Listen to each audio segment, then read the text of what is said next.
chance mo na to. Isa, sisipain kita.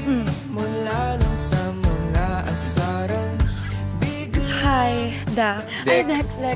Hi, Bianca. Hi. Meron po kayo iniinom. 4, sir.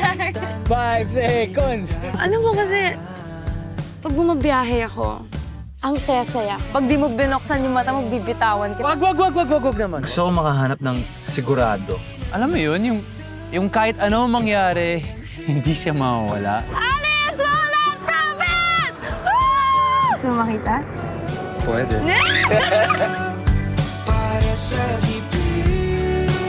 Alam na this.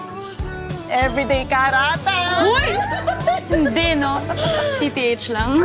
Ikaw ay anghel na bumiyag sa akin.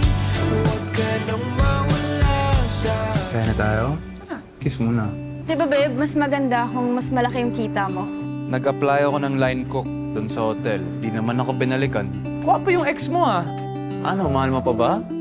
Salas ka ba? Oo, huwag kang tumawa. Hala, nagsaselas nga yung baby ko. Mag-live-in na kayo? Opo, live-in. Ay, sus. Bata ka pa. Sige ka, mapag-iiwanan ka talaga sa ginagawa mong yan. Gusto ko lang talaga matry mag-masters sa Amerika. Sigurado ka na ba? Medyo boring yung yung family life. You got the job. Congrats, you're flying to Singapore. Explore. Face your fear.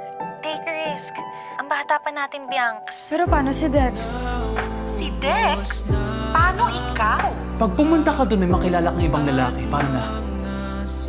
Pag yumaman ka dun, paano na? Hindi naman tayo magpapakain ng mahal mo ko at mahal kita. At nang ginawa nyo, ha? Nag-memorize kayo ng Bible verse, ha? Tangina! ito na bang hinihintay? Isang taon pa lang tayo?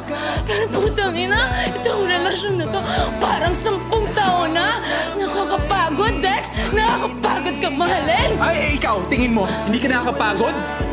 Ang dami mong sinasabi! Ang dami mong satsat! Umalis ka na lang!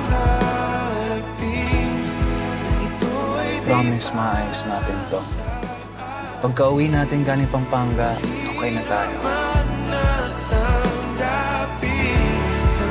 Dito lang tayo. Ito na ang dulo.